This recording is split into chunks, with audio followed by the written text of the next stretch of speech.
ilma Oromoo tokko isuma wajjin miidhanii jaatu. Almost 2 minutes out in Jira. Okay, seegaarra kunoo teenye. Ammaa rakkoon qabaatu sutas gabbaa idee.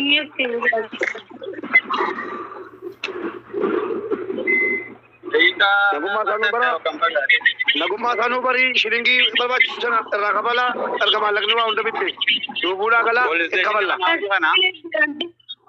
Hin kaballaa bakka. Malee biraan deemin akka please. Bakka. Malee biraan deemin please. Shilingichi waliin beeku. In kennina shilingii kennina. MPS qabaatan amma erguu fi dandeenya. Shilingii jechuun naangalee dhiifama Abdul dhiifama wajjin shilingii kun bireeduma jira shilingii lama. Keenyaatti shilingii jedhama. Birrii mallaqa jaraatu shilingii jedhama. Mallaqa jaraa shilingii jedhama. Yaa shilingii keenyaa doolaarri takka achii jechuun mallaqni isaanii. Police station fuula dura hin jira. Ayyee. Ilaaltee boosoo.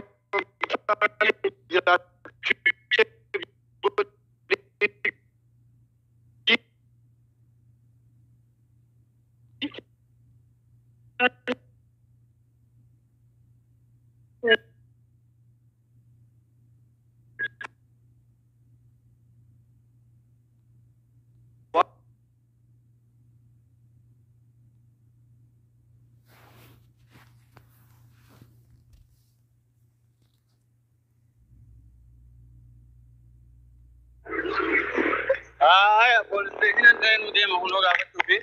You has bidden. Directly as much report to them.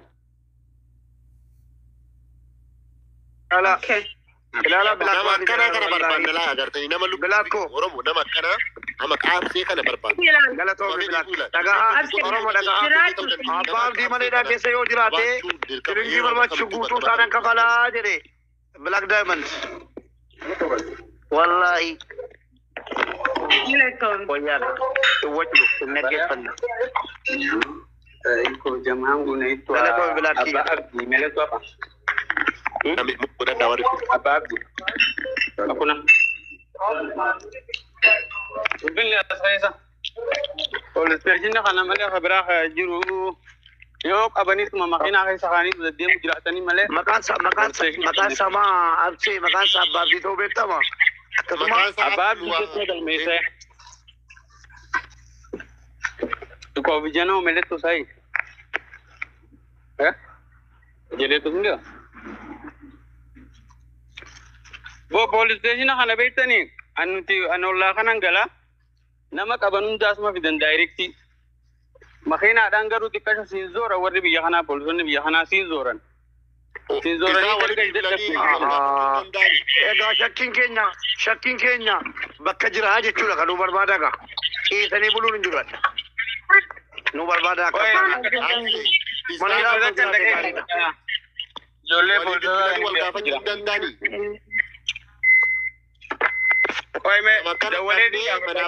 Kanatti bakkee nu gaafadhu jechuun barbaadu isaan walii bilbilanii walii. Maqaan Abdul Kariimi.